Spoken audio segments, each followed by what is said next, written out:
So we have seen WrestleMania the first time in over a year that fans were live and in person, and it was honestly it was a good card.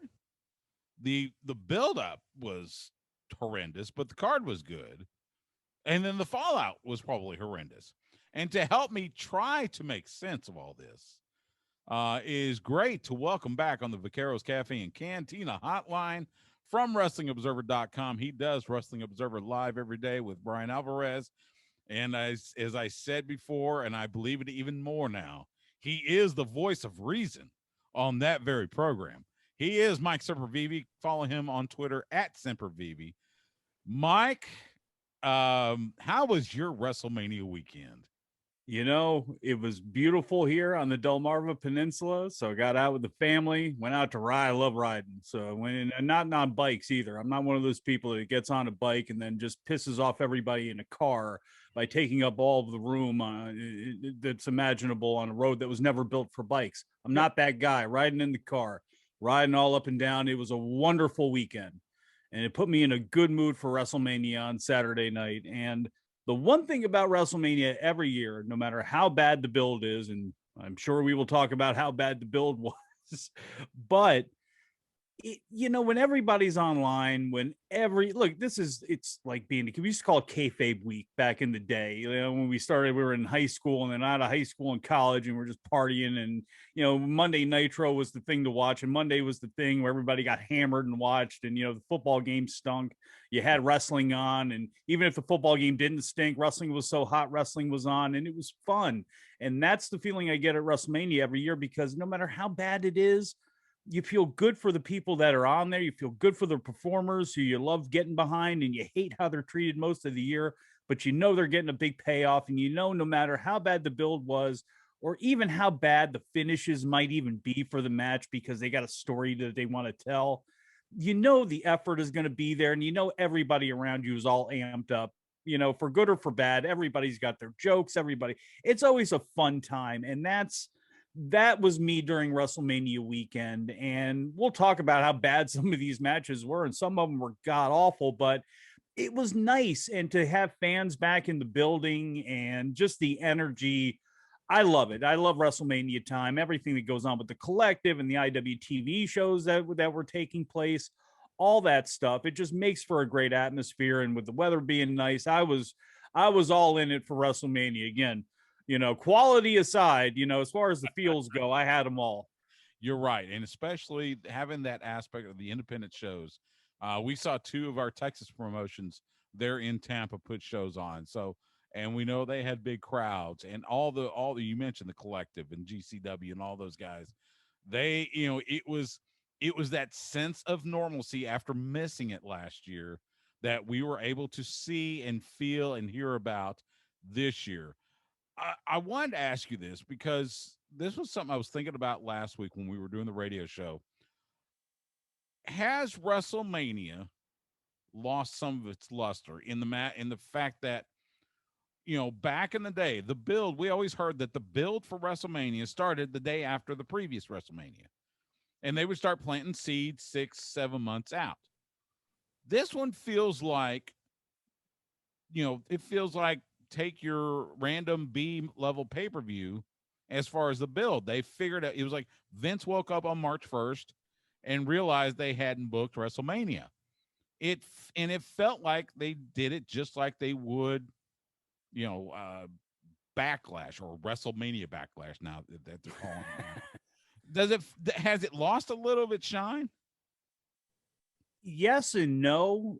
No, in the fact that it's still WrestleMania, and it's still, it's still the crown jewel of all wrestling throughout the world. I mean, the only thing that comes close to this, maybe a Triple Mania if you're a big, or a CMLL anniversary show if you're a big Mexican fan, and obviously there's the Tokyo Dome on January 4th, but it's still by leaps and bounds the big magnet event of the year. So it's always going to be that. It's always going to be the Super Bowl, but the season can suck leading into the Super Bowl. And unfortunately, more times than not over the last few years, the build of WrestleMania has not been good. It's been very scattershot. Their TV has been very scattershot. And even with all of the COVID issues and problems that they had and that, they were facing, that doesn't shouldn't affect the booking. And they were all over the place leading into this thing. And we had Shane McMahon turn heel out of nowhere just so we could have a match on the pay-per-view that was about him calling somebody stupid and that person getting upset about it. We had Seth Rollins and Cesaro in a match that obviously was great because it was those two guys, but it was built up on Seth didn't want to be Swan. It's just, and obviously the three-way where Edge, you have the easiest story in the world of this guy coming back from a neck injury that retired him. He didn't retire, he was forced to, and he comes back, he wins the Royal Rumble, and it's the easiest story to tell. They had to put Daniel Bryan in there for, again, it added some mystery. I won't deny that, but the issue with that is Daniel Bryan had already lost to Roman Reigns. You have Edge now upset with Daniel Bryan. Daniel Bryan's upset with Edge. It's like, there were far easier ways to get to this point. Bobby Lashley and Drew McIntyre, same way. We had The Miz, we had Randy Orton months before that because they wanted to do possibly, it was going to be Drew and Goldberg and all of these things that were like, this is nuts. And I understand that after WrestleMania does not begin WWE's season. That's going to be in the fall now because of the TV money. And like, I get you restart things in the fall. Fine. You can still do a little of that after WrestleMania, but also when you get to the fall, by the time we hit Survivor Series, like back in the day, we should have we should have thoughts on what's going to happen at WrestleMania. And then by the time the Royal Rumble's over, we should know almost everything that's going to happen for WrestleMania. There should not be a question here. And I understand why they put Fastlane in there. I guess the speed bump to WrestleMania, I get that. But there's a better way to tell those stories on that pay-per-view. And I hate that pay-per-view. I don't want to even see a pay-per-view leading into WrestleMania. Damn sure not one in March. If WrestleMania is in April, I definitely don't want to see a March pay-per-view. But if you want to do this and have that bump pay-per-view after Royal Rumble, fine, but at least give us a clear path so we know what we're doing going into it, because it's unfortunate with the storytelling that they do where wins and losses don't seem to matter now. They're just content creators, but it makes for tough viewing, and it makes it tough to get into these other events that aren't WrestleMania. The Royal Rumble is easy because of the style that it is, but every other show they have, it's like, oh God, to the point where now they have to brand this pay-per-view that was going to be Money in the Bank. Yeah. Now it has to be, what are they calling it? WrestleMania? Was it WrestleMania Rebound? What the hell's it called? They're for whatever WrestleMania reason. Revenge. Yeah. What's it? I mean, so we're going to try to carry over the WrestleMania feeling for two pay-per-views. I mean, yeah, and I get it in a way. Peacock thing, or is that from Peacock, or is that just Vince deciding we need some more mileage? I think it's both. And I think it's really more of a Peacock thing than anything. And in a way, I completely understand the branding that way. If that's the direction you want to go, you want to continue to latch onto the name, obviously. And anybody that's checking out Peacock, like, okay, WrestleMania Backlash. But again, it's like Money in the Bank should have some cachet. That should mean something. We saw what it meant with Otis and The Miz last year. That whole thing means absolutely nothing. It means less than nothing now. They destroyed that stipulation. And it's like, man, you should have another branded event coming out of WrestleMania you can rely on instead of having to rely on Backlash. It's one thing to do it for the marketing purposes. I get that, but it's another thing to do it because I question what kind of ideas you have and how much like forward looking you have, because you're just going to go back to a bunch of rematches of stuff that frankly, a lot of people hoped were over with already. And we're seeing that, Bobby beats Drew at WrestleMania, which I was surprised. Were you surprised at that?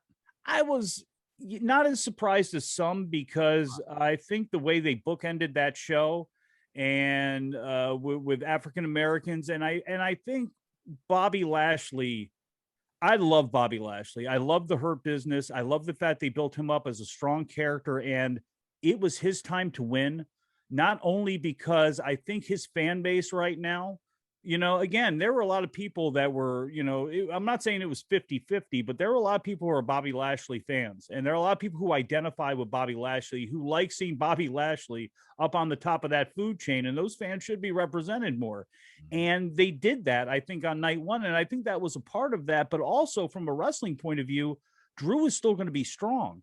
So Bobby Lashley still remains strong, and they're probably just going to have Drew beat him on this next show. That's probably what they're going to lead in to do.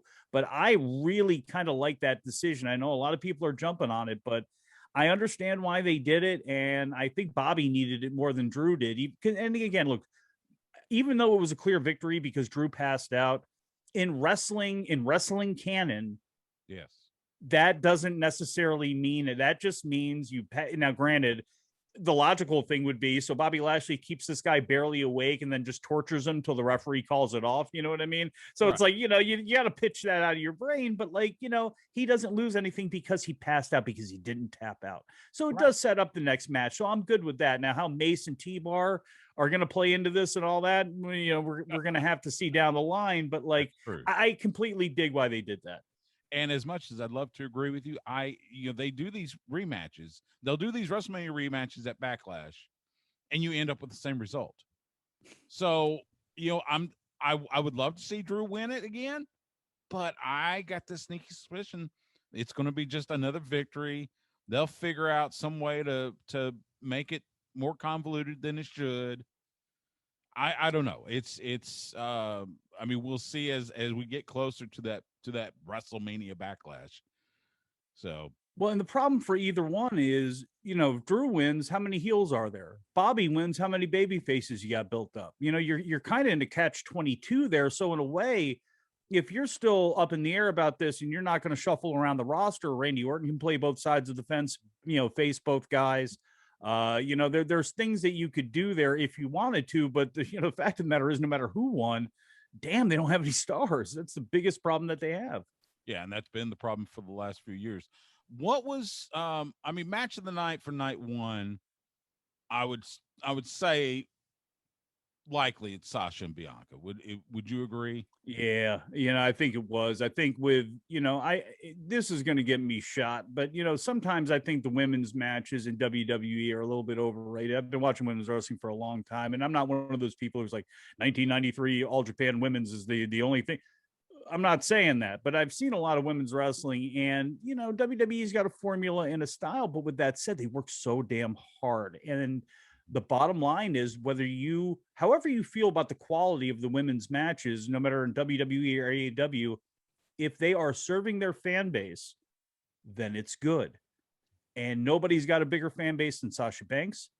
Bianca Belair is you saw it. She's a physical freak. She's a wonder. I'm not saying she's a once in a lifetime star, but treated properly, she could be. She absolutely could be. And bottom line is, she is a star. And I thought they served all of the masters on night one, and I thought by far that was the best match. Cesaro and Rollins was really good, absolutely. But man, I think with all the pomp, the circumstance, what it meant to a lot of the fans that were watching, what it meant to a lot of the community, I would have to go with that one. There were some impressive things on the rest of the show, but that by far was. Absolutely. Was night one better than night two? It felt like it. Yeah, it did. It felt like night two was rushed, because of the Apollo Crews and Big E match was quick, and it was, it was that weird thing, the Nigerian drums. And by the time we were figuring out, like, okay, this is just going to be like, kendo sticks, ahoy, the match was over. Same thing with Sheamus and Riddle. It was a hard, 11 minutes, but it was only 11 minutes. Kevin Owens and Sami Zayn was a 10-minute sprint, and they kicked ass, but it just felt like night one. And you know what, too? I think the rain delay helped. I think all of those promos that were freestyled, which says a lot about the scripting when you see these guys, just you hand them mics and say, go. Yeah. And almost all of them kicked ass. It was like, I just think night one overall, the feeling of it, even though that women's tag match was so hideous, I think because of how it bookended and just all the hype going into it with WrestleMania coming back in front of fans, I think night one was the winner. Yeah, absolutely. I think the match order night 2 was weird because they put, for instance, they put Rhea and Asuka right before Edge, Roman, and Daniel, where I would have thought, look, if you want start with something big, and and again, I am not a Fiend fan. Bray Wyatt is a fine wrestler. I'm just not a fan of it. But if just like on night 1, you want to start with something big, start with Asuka and Rhea. Have that kick you off and get it going right. It just felt like the order of the matches on night 2 was off.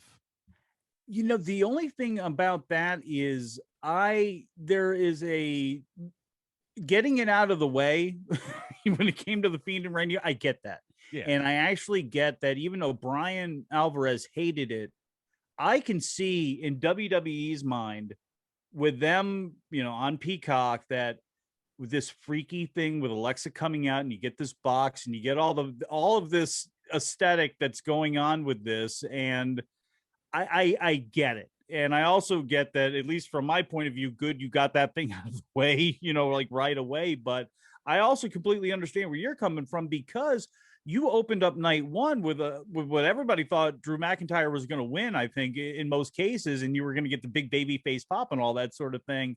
And you didn't have that. You got it at the end.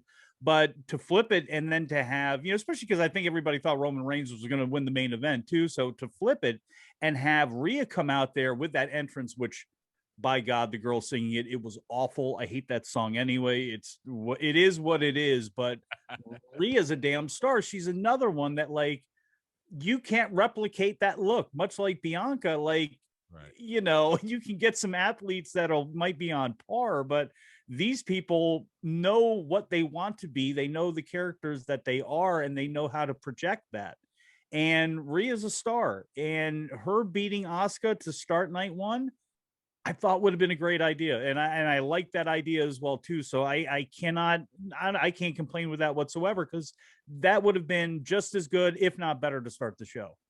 Yeah, I think you're right. Talk with Mike Sempervive from WrestlingObserver.com. Your opinion of Bad Bunny's performance? It seems like everybody is giving him, rave reviews. He did embarrass himself. It wasn't the usual celebrity, tag in, throw a couple punches, and then tag out type of deal. You can tell he was working. You can tell he's been working on this, and obviously, like, a lot of credit needs to go to Miz, especially John Morrison too. Everybody pops over the Bad Bunny doing that Canadian Destroyer, and it's like, the person flipping and doing all of the work is, not getting any of the credit for this. Right. So, Morrison deserves a lot of credit for it. Damian Priest's back, I guess, was a lot more jacked up than people thought it was. So Bad Bunny is the one who carried the load, and he looked really good. In WWE, when they have a celebrity with enough athleticism and the want to, Floyd Mayweather Jr., Lawrence Taylor, even to a degree, even though it just, all the weight he was carrying, and for a variety of other reasons, he absolutely didn't have the wind to really do it. But he got through it. Not Reggie White, but Kevin Green. And, those guys, when you have somebody like that, boy, they WWE does such a great job of utilizing them. And they did all the right stuff with him. He did far better than anybody could have ever hoped. And it was, this whole feud has been goofy. And I don't like where they went with Damian Priest the next night on Raw, but I thought he was fantastic. And, what can you say? He's smart guy as well, too. Smarter than a lot of those guys in that locker room, because he was not going to job that 24/7 title to Tozawa or anybody else. No, he was just going to hand that belt back. And I think he made the right decision long term there, because he defeated, at the end of the day, the former WWE champion. Yes. Yes, absolutely. And a former NWA world champion in Ron Killings, right? Was it Ron that he pinned? No, I think he may have pinned Tozawa. I can't remember Oh, who he he pinned, actually. That's right. Yeah. Okay. All right. So yeah, you may be right. Um, and I've been a fan of Damien's going back to Ring of Honor.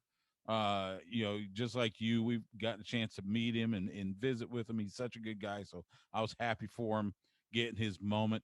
Um, Let me ask you this: coming out of the Raw after Mania, and I know a lot of people are saying, was this the worst ever Raw after Mania? I don't know if it was the worst, but it was definitely the flattest. It What's was it was pretty bad. Like this is pretty bad. And I'm not prone to hyperbole when it comes to these shows. And a lot of these shows, even if they are bad, you just kind of like shrug your shoulders. And it's like you got to look at this through the realm of WWE. And most of the time we do that, we crack up. And then we get a situation where we are ranting like Brian because we're losing our minds. And we all reach that different breaking point because it's always like, this is the worst show ever. And somebody's like, man, the show was bad 2 weeks ago. Like, what are you so upset about? But like, we all hit our point with this thing. And last night, Adnan Verk, and by the way, I gave away I meant when we're recording this by I meant saying last night, I, but I meant to ask you about, what, how did Adnan work? I mean, you're familiar with his work on ESPN and MLB Network and such. What do you think of Adnan Verk calling Raw? he was not good, and I that's not his fault. He's got, first of all, his energy level, and it's not, again, this is not his fault. He's thrown into a position, he's thrust into a position where, just like Alex Marvez of AEW, I asked around a lot when they announced that he was going to do play by play. And I said, is he doing play by play? Is he in a box somewhere practicing this stuff? Is he going to other promotions? What is he doing to try to get? I never really got an answer. It was always very vague. And then we heard him, and it was like, well, if he was practicing, this curve is going to be a lot wider than we need it to be. And with Adnan Burke, off first, listen, it's going to be a big time curve because this is a guy who's a big wrestling fan. He respects it. He respects the position that he's in. He's a great professional, but he's mostly a studio guy. He was never really a heavy play by play guy. Great studio host, great Right. studio host for ESPN, great studio host with the MLB Network now, worked for Maple Leaf, the Toronto Maple Leafs system, for a long time before that. He's really good at what he does, but it's like putting a square peg in a round hole because even though he's very professional and he's not going to flub any words or anything like that, even though, yes, Viking Express, that's the problem. His diction is going to be great. His knowledge of pro wrestling right now in the WWE universe isn't there. I don't know if he doesn't seem to know the moves. He probably doesn't know all of the characters and the storylines because he's got a family and a zillion other jobs. So how much has he really been paying attention to this? I don't know how they ended up even broaching. I have no idea how this ended up happening. And I've seen some stories, some headlines saying that he was, this was a shock to him. It was a surprise. And it just seems to be, this was not a long time in coming. And then all of a sudden we get this big shakeup. Tom Phillips is over doing things for Peacock. He's going to do 205 Live and take care of some other things for the network. Okay, that's great. But like, why Adnan Verk? And that was only a small part of the problem because at least there was Corey Graves there. And Corey Graves, for anything anybody says about his personality or they don't like how he is on Twitter or whatever it is, I think Corey Graves is great at what he does, especially in the sphere of what WWE wants him to do. I think he's one of the best they've ever produced. I'm not saying he's Ventura or Piper or Heenan, but he's as close as you can get to those guys. And a lot of the disrespect he gets, I feel as though is, it's transference from other things that they don't like about the guy. Cause I think he's there. And I think you're going to see how important he is in the next upcoming weeks, trying to get Verk, and Verk's got to get his voice up. He's got to try to balance out Corey and Byron. They cannot carry and raise up the levels every single time. He's got to bring some of it up too. He doesn't have to be Morrow. He does not have to be Morrow, but he absolutely needs to bring it up. And again, it was a small part of a bad show because Charlotte coming back, as great as her promo was, as great as that jumper was that she wore, that was fabulous. And that held together well when she was kicking the hell out of Asuka and Rhea. But it's like they brought Rhea in as a heel really now for no other reason except for they wanted some weird dynamic at WrestleMania. Other than that, it made no sense because now Charlotte is the only heel on that roster. I mean, she is, they made that very, very clear, and she lays out both women. So it's like, what did they bring Rhea in like that for? You had a hideous match also between Asuka and Rhea. That's the other part of that, was that match stunk leading into that. You have Alexa Bliss now broken away from Bray Wyatt. And now she, I guess, is going to be in her own evil universe. So now the Fiend is still there, who's going to get a fresh coat of paint. You have Alexa now with a doll named Lily, who now I guess is going to terrorize the women's division. So it's like, good Lord, we had that happen. We had Damian Priest, after what we just talked about with Bad Bunny. Damian Priest needs a win. he still needs to be established a little bit more as a single star. You could have had him beat John Morrison last night in that 2-on-1 handicap match. Instead, he's schoolboyed by The Miz, who was wearing dress pants that had torn, so his underwear is on. He's got a pair of briefs on, and that's how Damian Priest was pinned. And it's like, I don't think it's going to kill Priest, but it's like, what are you doing here? Randy Orton just steps out of the Fiend feud like it never happened. He's back in the world title picture. He'll refer to it. That's in the past. Let's move on now. So it's like, oh, okay, that's cleared up. There was so much of that last night. You could poke holes in anything, not the least of which was that Mandy Rose and Dana Brooke thing with Nia, where they start a fight with Nia. They beat her ass down in the back, and they whoop her. They challenge her to a match. They go in because it's WWE. You got to do all the cute stuff. Much like Mandy Rose slipped on the ramp at WrestleMania. Now Nia slips. Now Nia slips on the ring apron, getting back into the ring. Okay. And so let me ask you. And she just gets angry, and so Mandy and Dana said, "Oh, we're not worried about the match." Yes, and for people listening to this actually happened here. So they start this fight with this woman. They beat her down. They get the advantage over her, even though it was 2-on-1 and baby faces and the psychology's bad. Okay, fine, no problem. It was actually a good promo. Mandy cut. Boom, great. So then they have this match. Nia slips coming down the ramp. That was dumb. Okay, fine. Then she slips on the apron, getting back into the ring. Okay. If you're going to do that, have her be counted out, then that sets up a title match. How simple would that have been? She embarrasses herself again, you get a title match out of the deal. Instead, what they do is Nia's pissed off because Dana and Mandy are laughing at her. She gets pissed off. She gets in the ring. Dana and Mandy back out of the ring. Mandy's still laughing. Dana tells her it's not worth it. She says that over and over and over again, going up the ramp. And it's like, I tell you what's not worth it is this damn show, because what did we just waste our time with? These were people that were bitching that they weren't going to be on WrestleMania and they wanted to fight with Asuka. They were bitching that they wanted a World Tag Team title shot. They wanted to get revenge. So you have a chance to win the title over a woman you've already beaten up, and because she slipped, you're laughing too hard, you leave? That was the world. That's one of the worst finishes in professional wrestling, televised professional wrestling history, if not professional wrestling history. It was so stupid. It doesn't make any sense. It didn't do a damn thing for anybody. And that, again, there were more examples of that on Raw where it was like, damn, man, this is the Raw after WrestleMania. And now this thing is devalued to the point of not meaning anything. And I see people trying to defend this online saying, well, in September, they start the season. You don't restart the season after WrestleMania anymore. How about just putting on a good show? Fine, if you want to look at it that way, even though that's a stupid way to look at it. It's like, even if that's the case, oh my God, it was a whole line of misses. And again, I usually don't like to bury it or bitch about it that much because I just shrug and it's not worth the time to bitch, but it was a mystifying show. It was. Before I let you go, so having just talked about Mandy and Dana and Nia and Shayna, in your view, just if you're Vince, no, let's not do that. We should never wish that on anybody. In your view, which title is now more irrelevant, the women's tag team titles or the 24/7 title? Because I'm going, it's getting really close to being even, and there are times when the 24/7 title becomes more relevant just because of Bad Bunny, if anything. That's the only thing it's got going for it, is the fact you can put it on somebody for at least a week or something and make it count. But the problem is it's so often not on somebody that matters, and it's always the same geek squad over and over again going for it, that at the very least with the women's championships, Nia's not great in the ring, to put it mildly, but she's at least a personality. Shayna Baszler is great, even though she's going to hit you. She's going to knee you at times, but she's great.